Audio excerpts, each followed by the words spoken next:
숙제를 하나씩 드리겠습니다. 지금부터 7명에게 인사를 나누는 겁니다.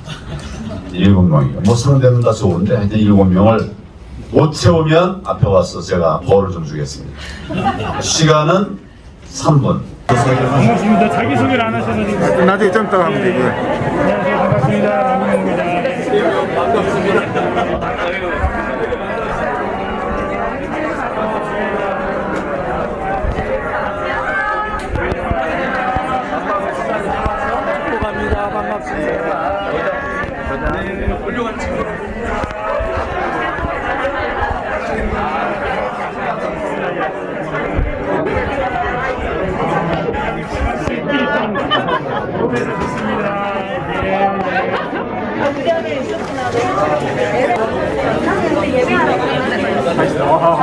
네, 그 활동하신 그룹입니다.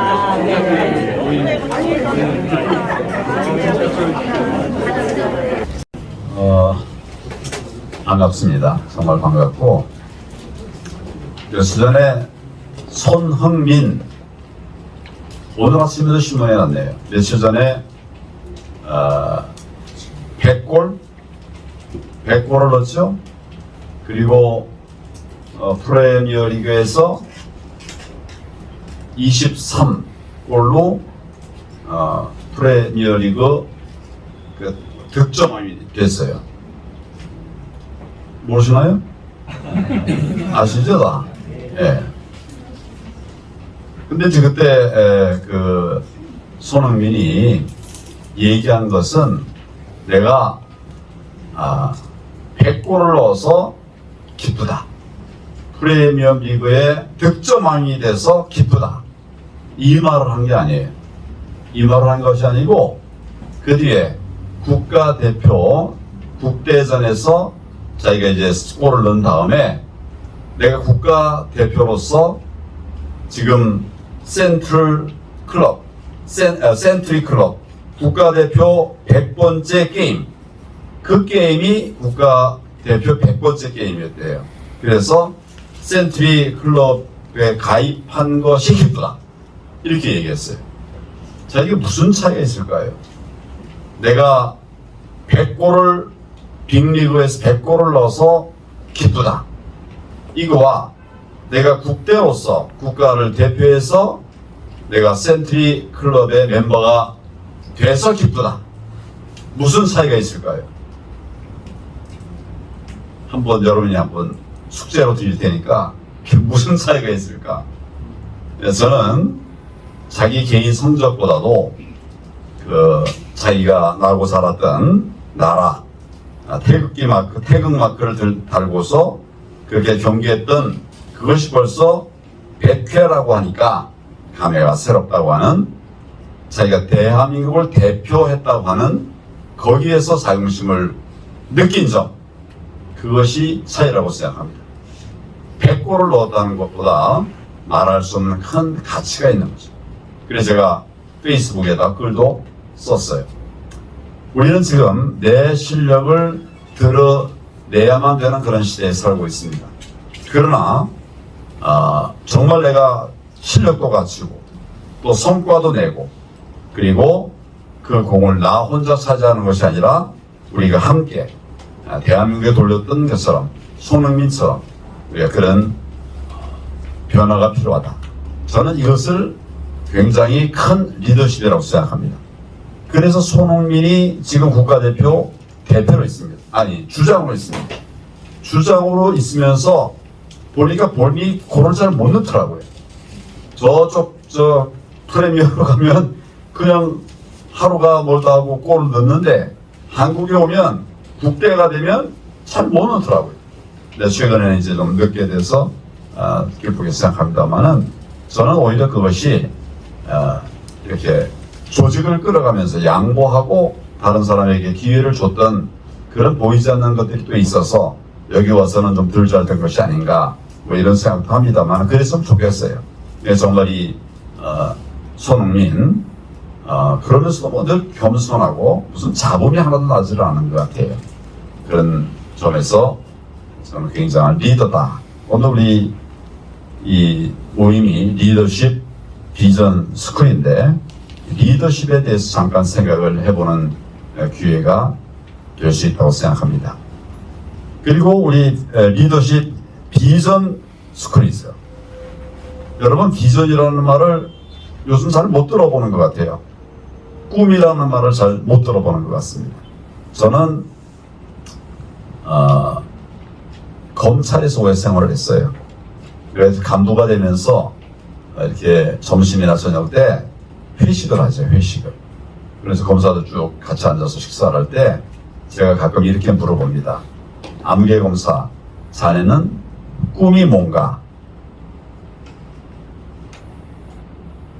여러분은 꿈이 뭡니까? 검사들은 똑똑한 친구들 아닙니까? 우리나라에서 최고 엘리트라고 하는 친구들인데, 김 검사, 자네는 꿈이 뭔가? 아니, 내가 인상 쓰면서 물은 거 아니에요. 편안하게 물었어요. 농담으로, 농담하는 것처럼.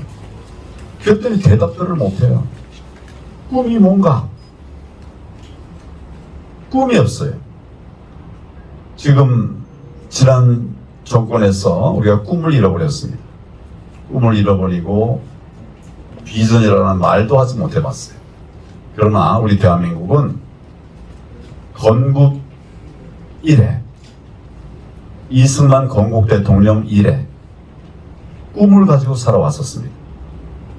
꿈을 가지고 살아왔었어요. 많은 분들이 이승만 대통령, 또 박정희 대통령에 대해서 폄훼하는 말도 합니다. 그러나 이승만 대통령이 자유민주주의 국가, 민주주의 국가를 만들려고 얼마나 애를 썼는지 우리가 이걸 잊어서는 안 됩니다. 심지어는 미국과도 싸워가면서 민주주의 국가를 세우기 위해서 그렇게 애를 썼습니다. 그리고 한미동맹을 만들어서 우리 안보를 튼튼히 했죠. 우리가 미국으로부터 떨어져 나갔던 에치슨 라인으로부터 우리가 벗어났을 때 불과 5달인가 6달 만에 6.25 전쟁이 터졌습니다. 이걸 다시 복원하고 한미동맹이 굳건하게 설 수 있도록 했어요. 또 박정희 대통령, 우리 전후에 우리 1인당 국민소득이 67불이었다고 그래요. 1년 동안 67불로 살았어요. 이 가능한 일입니까? 1년 동안 67불로 살았던 때가 있습니다. 그것을 지금은 우리 35,000불 되죠. 이런 경제 강국으로 만드는 기틀을 박정희 대통령이 했어요. 저는 이 두 사람들이 그냥 된 것이 아니라 비전의 사람이었기 때문에 됐다라고 생각을 합니다. 비전의 사람이기 때문에 됐다라고 생각해요. 그 박정희 대통령이 뭐 많은 축제를 했다는 얘기를 들어보지 못했습니다. 그 이후의 대통령들이 그런 것이 문제가 되었지만 박정희 대통령이 그렇지 않았어요. 이승만 대통령, 지금 저 종로에 가면 이화장이라고 있습니다. 내가 이승만 건국 대통령 기념사업회 회장인데 거길 자주 이제 요즘 들러봐요. 작년 말부터 제가 회장이었습니다. 아주 검소해. 가진 것 없어요. 우리 전직 대통령들이 그렇다고. 이분들은 비전을 가지고 있기 때문에 비전을 이루려고 정말 헌신했던 분이에요. 내 이익 챙기려고 했던 분들이 아닙니다. 이런 분들이 계셨기 때문에 대한민국에 오늘이 있었는데 지금 우리가 비전을 잃고 있어요. 특히 젊은 사람들이, 젊은이들이 비전 얘기하는 것조차 고통스러워하고 있습니다. 비전을 가져봐도 이러지 않으니까. 그 말에 전적으로 공감을 합니다. 비전을 가지고 있어도 이룰 수 없는 나라가 되어버린 이 점을 참 저는 가슴 아프게 생각을 해요. 제가 총리 마치고 나서 그때부터 계속 청년들과 함께 대화할 기회를 갖고 청년들과 함께 공부할 기회를 가져보고 또 청년들과 함께하는 이런 어른들도 좀 만나보고 이렇게 이제 쭉 하면서 노력을 해왔는데 쉽지 않았습니다. 괴리가 많고 우리 사회가 단기간에 발전하면서 기성세대에 굳어져 있는 가치관이 있어요. 우리 젊은 세대는 잘 살던 때로부터 이제 출발을 해가지고 그 옛날 얘기를 이해할 수가 없어요. 라떼 이즈 홀스라는 말도 있잖아. 라떼는 말이야. 우리 어른들은 다 라떼가 있어요. 그 지금 분들은 그 뭔 소리야. 이해가 되지 않는 걸 전제로 해서 이렇게 소통이 잘 안 되는 거죠. 그러나 지금 젊은이들은 어렵지만 그래서 비전도 생각할 기회가 없다고 하지만 그러나 결국 우리 사회가 비전을 꿈꿀 수 있는 나라를 만들어 가야 됩니다. 그럼 우리는 힘들어도 비전을 세워나가는 그게 사실은 믿음입니다. 보이지 않는 것을 믿는 것이 믿음 아닙니까? 네, 그런 비전의 삶을 살아야 되는데 너무 비전이 사라져 버렸어요. 그래서 우리 지금 이 모임의 이름이 리더십 비전입니다. 리더십 비전입니다. 여러분들이 정말 이곳에서 비전을 회복하고 그 비전을 이루어가는 출발점이 되었으면 좋겠다. 이런 생각으로 이 모임을 준비를 했습니다. 마지막은 스쿨이죠, 스쿨.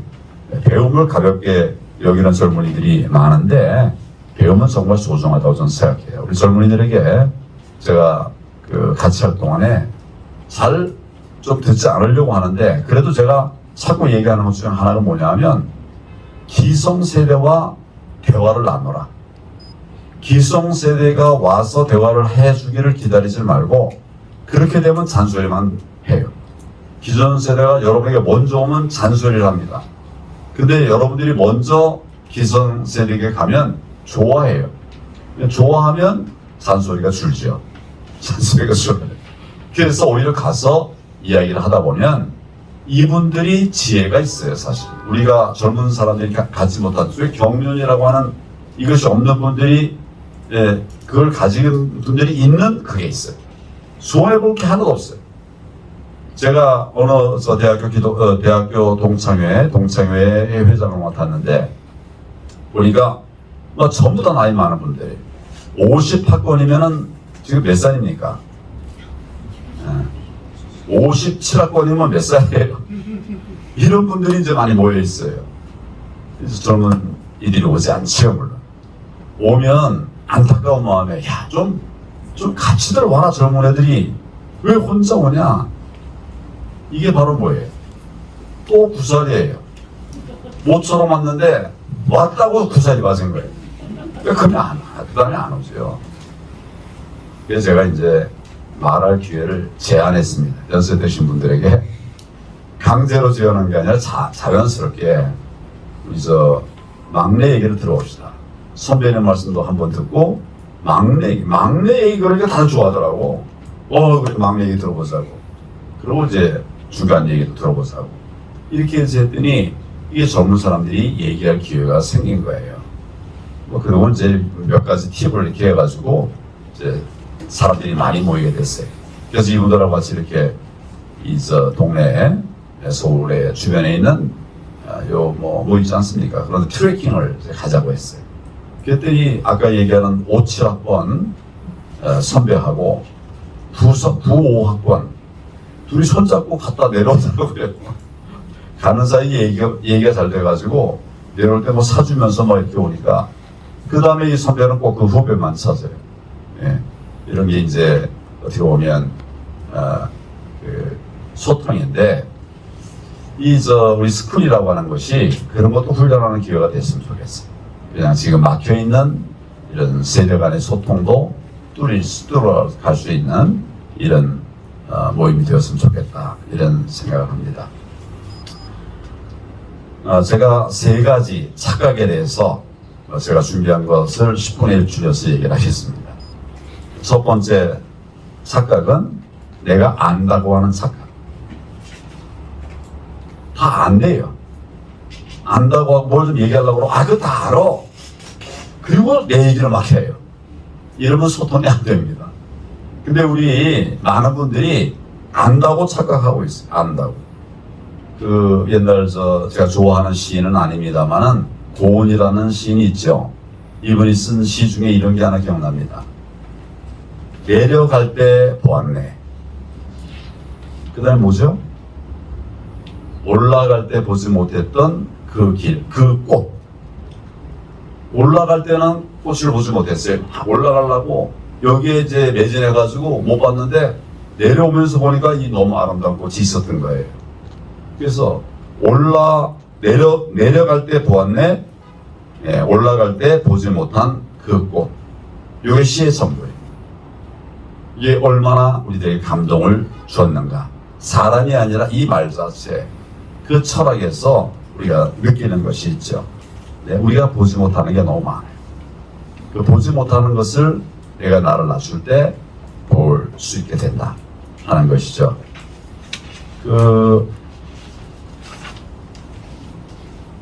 몇 년 전에 인터넷에 이런 자료가 막 돌아다녔어요. 대한민국이 자랑스러운 이유 100가지. 혹시 기억나십니까? 이런 자료 보신 일 있어요? 대한민국이 자랑스러운 이유 100가지. 기억 안 나세요? 한번 인터넷에 한번 보세요. 지금도 아마 그 자료가 있을 거예요. 제가 그래서 그 자료를 보고서 너무 기분이 좋았어요. 읽어보니까 너무 좋더라고요. 그런데 제가 중간 딱 보다 보니까 틀린 게 있더라고. 그래서 다시 첫 번째부터 쭉 한번 살펴봤어요. 그랬더니 그 100가지 중에 맞는 거는 36개예요. 그 나머지는 안 맞는 건데 약간 튀긴 거거나 아니면 좀 이렇게 좀 숫자를 잘못했거나 뭐 이런 것들이에요. 좋으면서도 안타깝더라고요. 그 내가 아는 것 같지만 사실은 자꾸 확인하고 또 확인해서 정확한 것을 토대로 해야 그래야 그 다음 단계로 넘어갈 수 있어요. 중간에 실수하고 뭐 이렇게 하면 못 가죠. 막히죠. 근데 좀 소중한 것은 우리가 더 많은 것을 알아야 되겠다. 제가 옛날에 많이 예를 들던 페스트 라이슈라고 하는 미국 그 하버드 출신 박사가 우리나라에 와서 이제 여기서 생활을 해요.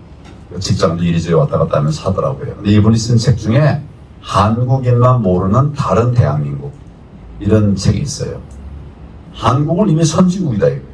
그런데 우리 대한민국 국민들만 그걸 모른대요.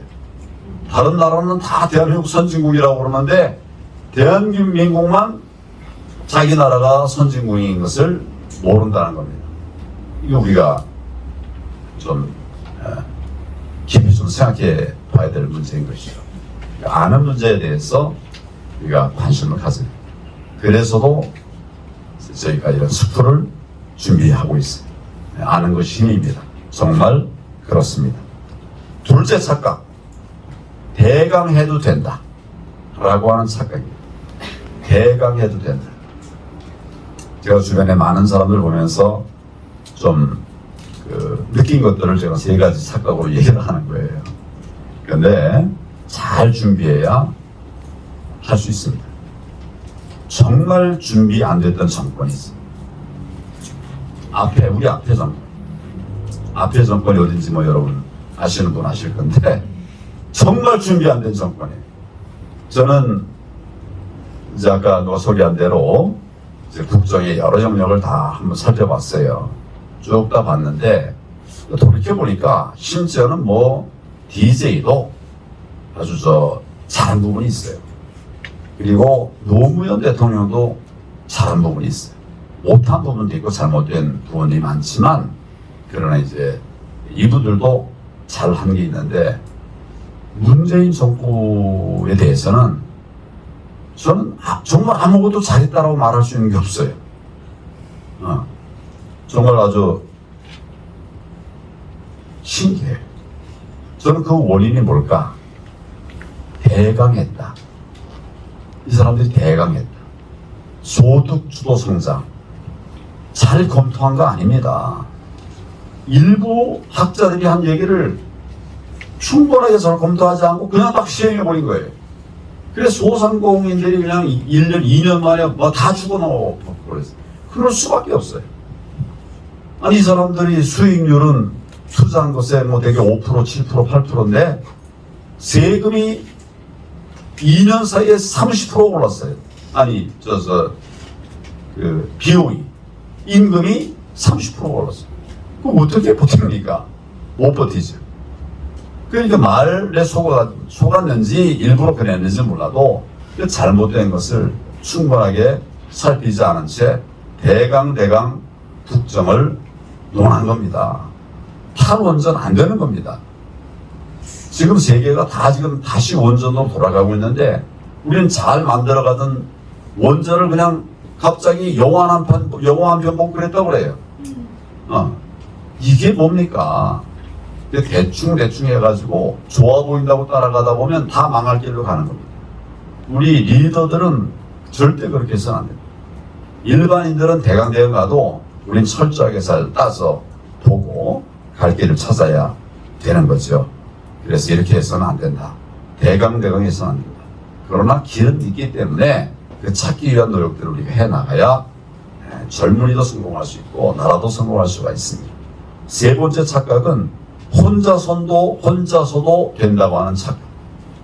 자, 지금 제가 세 가지 착각을 얘기했죠. 첫째는 뭐죠? 안다는 착각. 아는 것이 힘이다라는 건 착각이 아닙니다. 내가 안다고, 잘 안다고 하는 착각. 둘째는 뭐죠? 대강해도 된다고 하는 착각. 눈이 안 띄니까. 세 번째는 뭐라 그랬습니까? 혼자서도 할 수 있다는 착각. 지금 세계는 융합의 세대입니다. 융합의 시대예요.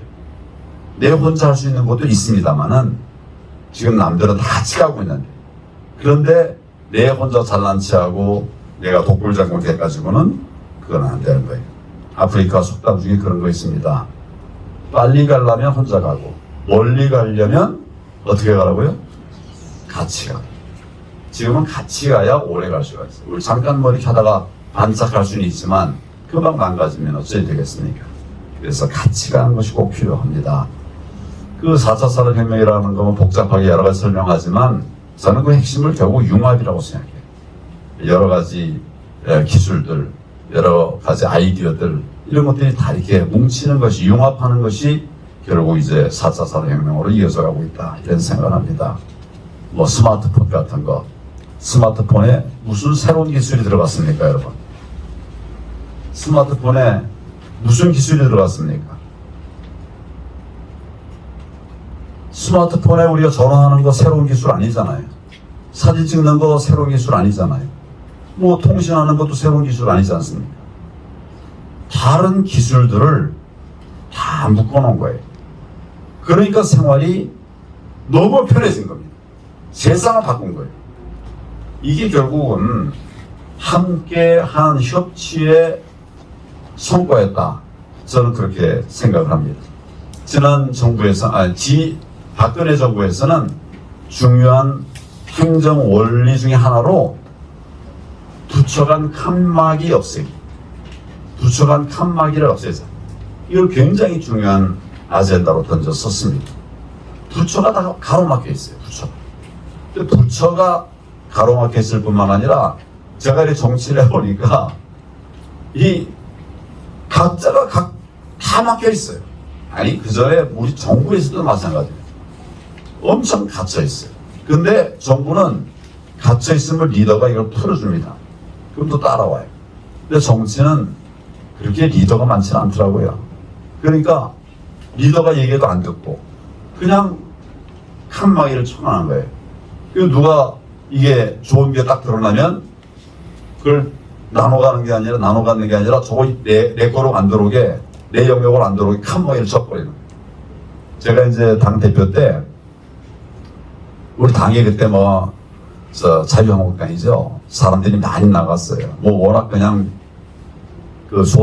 선거 때마다 패하고 뭐 대통령 교체되고 뭐 이러니까 너무 그냥 망가져 버렸어요. 그래가지고 사람이 없어요, 사람. 그래서 제가 이제 인재 영입 작업을 했습니다. 들어가서 얼마 안 돼서 인재 영입 작업을 할 때 이제 각 당협위원장들에게 인재들 30명씩을 이렇게 좀 추천해봐라 그랬어요. 당협위원장, 그 지역의 책임자예요. 여러분, 그 인재 30명을 추천을 할 수 있을 것 같습니까? 없을 것 같습니까? 없을 것 같아요? 있을 것 같습니까? 30명을 추천하라고 그랬더니 우리 스태프들이 깜짝 놀래요. 아니, 대표님 그거 안 됩니다. 아니, 지금 나 같으면 내 전화번호부에 7,000명이 있는데 뭐 30명이 한대? 안 된대요. 그래가지고 이거를 10명으로 줄였죠. 10명으로. 근데 그것도 안 될 거래요. 왜 안 되냐? 이거 인재가 우리 당협에 들어오면 내 자리가 위험하대요. 당협위원장 자리가 위험. 좋은 사람 들어오면. 그러니까 추천 잘 안 하려고 하고 억지로 하게 되면 나보다 모자라는 사람을 추천한다는 거예요. 그럼 하나만 해요. 그래서 제가 이제 기준을 뭘 줬는가 하면 우리 당협 밖에서 인재 10명을 데려와라. 이랬습니다. 뭐 그래가지고 그냥 꾸역꾸역 해서 한 몇 달 동안 1,500명이 이제 추천이 되긴 됐어요. 그러니까 이런 것들이 결국 뭐냐면 부처 간의 칸막이, 이기는 정당이 안 되게 만드는 거예요. 그래서 우리 리더들은 이 혼자 해도 된다는 생각을 버리고 같이 해야 됩니다. 같이 하려고 하면 상당히 양보를 해야 돼요. 그리고 내 실력을 쌓아야 돼요. 실력이 있는데 내가 양보하는 게 양보지, 실력 없어서 양보하는 건 그건 아무것도 아니죠. 실력을 쌓되 양보할 수 있어야 되고 또 이해할 수 있어야 되고 좀 참을 수 있어야 되고 이런 것들이 필요하지 않을까 이런 생각을 합니다. 오늘 첫 시간이고 이제 출발인데 우리 젊은이들과 함께해서 평소에 제가 젊은이들에게 얘기했던 것들을 좀 정리해서 한번 얘기를 해 보았습니다.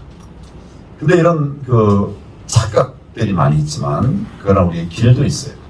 그 길은 몇 가지 길이 있습니다만 나중에 언제 기회가 되면 말씀을 하겠습니다만 한 가지 그 길을 말씀드리면 거꾸로 해라. 거꾸로. 남들이 가는 길 가지 말고 남들 안 가는 길 가고 넓은 길 가지 말고 좁은 길 가고 남들이 말할 때 나는 입 다물고 하여튼 남들이 하는 걸 한번 거꾸로 해봐라. 이런 얘기를 제가 많이 해요. 근데 뭐 어떻게 하면 망하는 거꾸로인지 아니면 어떻게 하는 것이 잘 되는 거꾸로인지는 여러분들이 판단을 해보시면 될 것 같습니다. 저는 요새 거꾸로 가기의 하나로 이런 얘기를 해요. 이제 우리가 청년의 나라, 청년공화국을 만들자. 청년공화국을 만들자. 이게 뭐냐면 우리 지금 새 정부에도 제일 젊은 장관이 몇 살쯤 됩니까? 네? 잘 모르시죠? 대개 50대 중반, 60대 가까이 된 이분들부터 이제 출발이 되는 것 같아요. 근데 OECD 38개 중에 수반, 대통령이나 총리, 수반이 40대 이하인 나라가 몇 개 정도나 될까요? 38개국 중에 몇 개 나라에 40대 이하가 수반일까요? 대통령이나 총리일까요?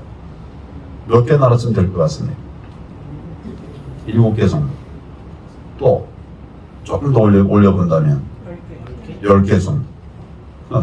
조금 더 올리면 13개. 좀 팍 올려보세요. 15개 나라가 있어요. 15개 나라에 대통령이 총리가 40대 이하예요. 마크롱도 39세에 대통령이 됐습니다. 프랑스의 대통령이. 스위스의 총리는 30살이 됐어요. 지금 세상은 지식 정보 시대, 이 지식이 막 흘러다니고 있어서 이제 젊어도 얼마든지 사람에 따라서 역량에 갖춰져 있는 분들이 많습니다. 옛날에는 그냥 균일하게 가다 보니까 나이에 따라서 역량이 갖춰졌다고 하면 지금은 뭐 너무 천차만별이에요. 그러니까 젊은 사람들도 이제는 일하는 세상이 돼야 된다. 그래서 제가 청년공화국 얘기를 했어요. 저 정부의 장관이 아마 17개가 있을 거고 장관급까지 하면 23명 이렇게 있을 거예요. 근데 그 중에 제 생각에는 그냥 대충 생각하는데 7명이나 한 10명 정도는 40대 이하에서 나와야 된다. 뭐 30대에서도 나와도 되고. 그러나 나이를 기준으로가 아니라 실력을 기준으로. 실력이 있으면 30대도 장관이 될 수 있어야 된다. 또 실력이 있으면 거꾸로 80대도 일을 할 수 있게 된다. 지금 김형석 박사가 몇 살입니까? 90몇? 네. 90몇은 10년 전 얘기입니다. 지금 102살이에요. 102살인데 지난번 보니까 하루에 그냥 2개 강의를 아주 열정적으로 하시더라고요. 그래서 젊은 사람들도 기회를 가질 수 있는 나라. 저는 그걸 청년공화국 이렇게 말했더니 공화국이라는 말을 또 젊은 사람 싫어한대요. 그래서 그럼 뭐라고 그래? 청년의 나라. 청년이 꿈꾸는 나라가 아니라 청년이 일하는 나라. 실제로 장관 차관으로 일하는 나라. 이런 나라를 만들자. 이게 사실은 거꾸로의 하나예요. 거꾸로. 또 그 거꾸로의 거꾸로는 80세도 일할 수 있게, 큰 일 할 수 있게. 미국의 대법관은 종신직입니다. 종신직. 본인이 죽기 전에는 그냥 대법관 하는 거예요. 근데 치매가 걸리거나 이런 사정이 생기면 물러나지. 일할 수 있으면 끝까지. 일할 능력이 안 되면 60세가 아니라 50세라도 은퇴하고. 이런 게 다 이제 거꾸로의 역발상인데, 이제 우리 이 프로그램에서 리더십 비전 스쿨에서는 그런 역발상들을 좀 많이 배워서 좀 이렇게 역동적인 나라를 만들어가는 여러분들이 리더가 되어주셨으면 대단히 고맙겠습니다. 어려운 때 이렇게 많이 함께 해주셔서 대단히 감사합니다. 감사합니다.